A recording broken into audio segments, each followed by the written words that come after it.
Hello friends, आपका स्वागत है ई लर्नर यूट्यूब चैनल पे। आज हम देखेंगे B H D L A के यूनिट 1 की फर्स्ट स्टोरी, जिसका नाम है पूस की रात, जो कि प्रेमचंद जी ने लिखी हुई है। और पिछले वीडियो में हमने इसमें कहानी का क्या चित्रण है, कहानी को किस तरीके से चलती है वो दिखाया गया था, बताया गया था। आज हम इसका चरित्र चित्रण और प्रतिपाद देखेंगे, जो कि बहुत इम्पॉर्टेंट है। प्रेमचंद जी की कहानी पूस की रात में हल्कू का चरित्र एक केंद्रीय चरित्र चित्रण है, यानी एक सेंट्रल कैरेक्टर है। तो चरित्र चित्रण हल्कू का बहुत इम्पॉर्टेंट हो जाता है और सबका उतना इम्पॉर्टेंट नहीं है। तो हल्कू का हम चरित्र चित्रण देखेंगे और प्रतिपाद देखेंगे। तो लेट्स गेट स्टार्टेड। हल्कू पूस की रात का केंद्रीय चरित्र है, जो कि एक गरीब किसान है और उसके पास खेती लायक कुछ ज़मीन है। ज़मीन कितनी है ये इसका विवरण लेखक ने नहीं दिया है। हल्कू की आर्थिक स्थिति से हम अनुमान लगा सकते हैं कि वो एक मामूली हैसियत वाला किसान है और उसकी खेती की ज़मीन भी बहुत कम ही होगी, जिसके कारण उसकी उपज भी कम होती है और उस कारण वह अपने घर का खर्च भी सही से नहीं चला पाता। और जो फसल थोड़ी बहुत होती भी है उसको ये नीलगाय चर जाती है और कुछ आवारा पशु चर जाते हैं। उस कारण उसमें भी उसको मजूरी करके मुआवजा भरना पड़ता है। हल्कू की आर्थिक दीनता उसके मन को उदासीन बना देती है। लगातार शोषण उसे किसान के प्रति उदासीन व्यक्तित्व बना देता है। हल्कू का स्वभाव का परिचय शुरुआत में ही लग जाता है कि वह सहना से कर्ज मांगने आता है। तब उसकी पत्नी मजूरी से बचाए हुए 3 रुपये देने के लिए तैयार नहीं होती, जबकि हल्कू का दृष्टिकोण बहुत ही व्यवहारिक है। वह जानता है इससे बचने का कोई और उपाय नहीं है। अभी तो वह रुपया नहीं देगा, गालियाँ और उसकी घुड़कियाँ सहनी पड़ेगी। इससे अच्छा है कि वो दे ही दे। मुन्नी सूदखोर महाजनों और जमींदारों की ताकत को भले ही न जानती हो, हल्कू जानता है। वह जानता है कि इनसे बचने का कोई और रास्ता नहीं है। हल्कू एक समझदार किसान है। वह अंतर्विरोध की बखूबी समझता है। वह जानता है समाज में ऐसे भी लोग हैं जिनके पास हर तरह की सुख सुविधाएं होने के बाद साधन मौजूद हैं और वह स्वयं मेहनत नहीं करते, बल्कि किसानों की मेहनत का लाभ उठाते हैं।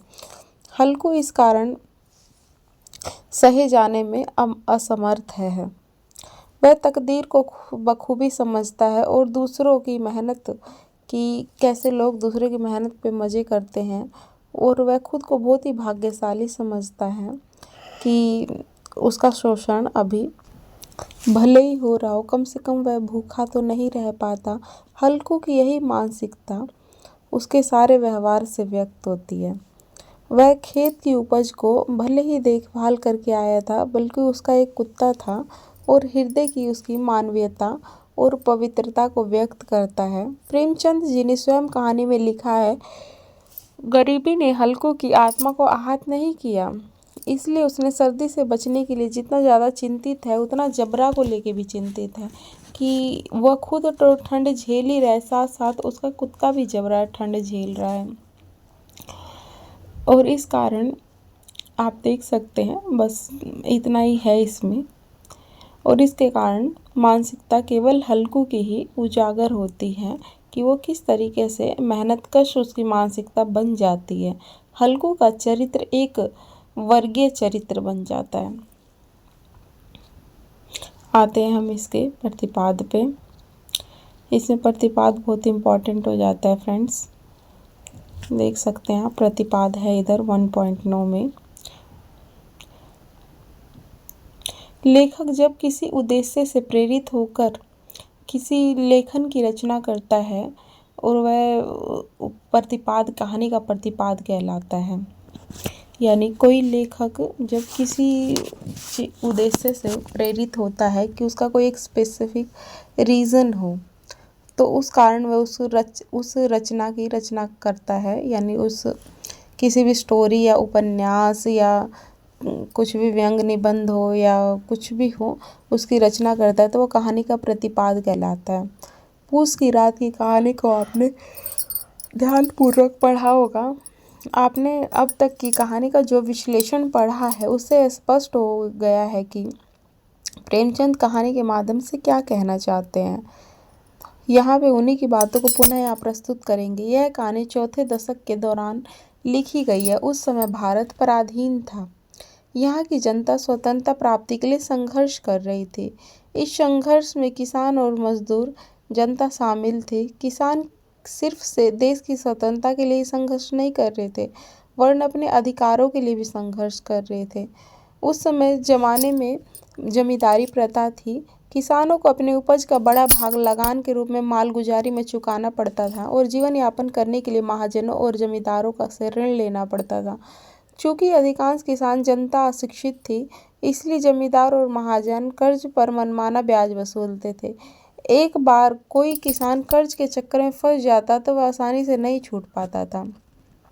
हल्कू की भी कुछ स्थिति ऐसे ही है कि प्रेमचंद ने कहानी में किसानों को इस अवस्था का चित्रण नहीं किया है, बल्कि वह यथार्थ कहानी की पृष्ठभूमि में मौजूद रहता है।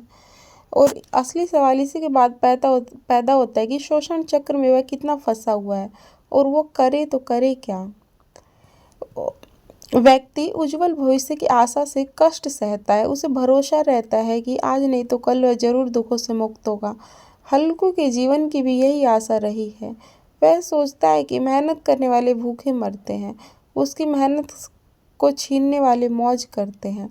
उसके पास इतना बना बनाया जवाब भी है और सब भाग्य का खेल है। वह स्थिति जी रहा है, इससे उसे मुक्ति नहीं मिल पाती। यह अवश्य है कि व्यक्ति नकारात्मक दिशा में सोचना शुरू कर दे, जैसा कि हल्कू सोचता है। मुन्नी की बातों से व्यक्त हुआ है। हल्कू का किसानी पर से विश्वास उठ जाता है। उसकी आंखों के सामने खेत की उपज नीलगांव द्वारा नष्ट होते हुए देखता है, फिर भी वह चादर ओढ़े लेटा रहता है। खेत नष्ट होने जाने के बाद भी उसे दुख नहीं, बल्कि इस बात की प्रसन्नता है कि वो ठंडी रातों में सोना तो नहीं पड़ेगा। यह शोषण से उत्पीड़ित किसान है, जो भाग्यवाद ने उसे अधिक निष्क्रिय बना दिया है। ऐसे में किसान तो क्या, एक हल्कू किसान अपनी उपज की कमाई का स्वयं भी नहीं भोग सकता। ऐसे ही दरिद्र और अशिक्षित बने रहेंगे तो शोषण और भाग्यवाद के नीचे पिसते रहेंगे। प्रेमचंद इनका कोई उत्तर नहीं देते। संभवतः उत्तर की आवश्यकता भी नहीं है, क्योंकि इन प्रश्नों का गंभीरता से ही इनका उत्तर निहित है। आप देख सकते हैं फ्रेंड्स, इसमें बस यही सब दिया हुआ है। प्रतिपादी इतना इम्पॉर्टेंट हो जाता है, आगे तो बस इससे ही रिलेटेड बातें बताई गई हैं, स्टोरी से रिलेटेड। ये सब तो आप लोग खुद भी कर सकते हैं।